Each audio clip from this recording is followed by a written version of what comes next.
તો મિત્રો આપણે આવી ચૂક્યા છે નવી વિડીયોની સાથે। તો આજના વિડીયોમાં આપણે ચેપ્ટર નંબર 7 યામ ભૂમિતિ। યામ ભૂમિતિ બેટા ખૂબ જ આઈએમપી ચેપ્ટર છે અને બોર્ડમાં જો તમે આ ચેપ્ટર કરીને જશો ને તો તમને આ ચેપ્ટર ખૂબ જ કામ લાગશે। આ ચેપ્ટરમાં બે સૂત્રનો ઉપયોગ આવશે।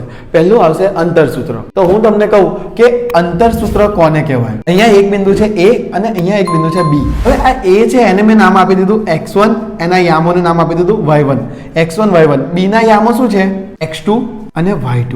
આ બંને વચ્ચેનું જ્યારે મારે અંતર શોધવું હોય ને મારા પાસે એક સૂત્ર છે। કયું સૂત્ર કે ભાઈ AB બરાબર વર્ગમૂળમાં x2 x1 x2 x1 આખાનો વર્ગ વત્તા y2 y1 આખાનો વર્ગ। આવી ગયું તમારો અંતર સૂત્ર। 8.1 માં ખૂબ જ કામ લાગશે। હવે જોજો હવે આન પરથી દાખલા કેવી રીતે આવે મિત્રો એ આપણે સમજીએ। બે બિંદુઓ છે। કયા કયા બિંદુઓ છે આપણે લઈ લઈએ। તો A છે મારા પાસે 3 4 અને B છે મારા પાસે 5। તો મને કહી દેવામાં આવે કે ભાઈ A અને B વચ્ચેનું અંતર શોધો।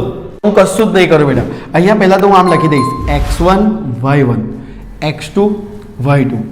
અથવા કોઈક વિદ્યાર્થીને આવું ના લખવું હોય તો આવું લખી શકે x1 બરાબર 3 y1 બરાબર 4 x2 બરાબર 5 અને y2 બરાબર 7। હું લખવું હોય તો બી તમે લખી આ સૂત્ર છે ને આપણે એ મૂકી દઈશું।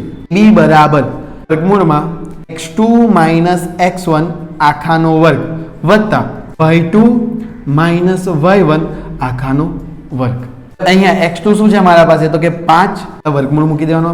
5 ઓછા x1 શું છે તો કે 3 આખાનો વર્ગ વત્તા y2 શું છે મારા પાસે 7 ઓછા શું છે 4 આખાનો વર્ગ।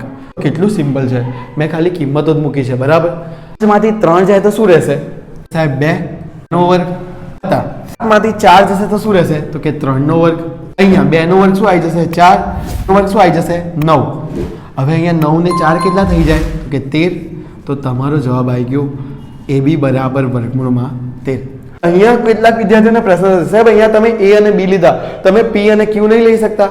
એટલે તમારી મરજી હોય તમે એ બિંદુઓનું નામ આપી શકો, P આપી શકો, Q આપી શકો, Z આપી શકો, A to Z માં તમે ગમે તે નામ આપી શકો છો।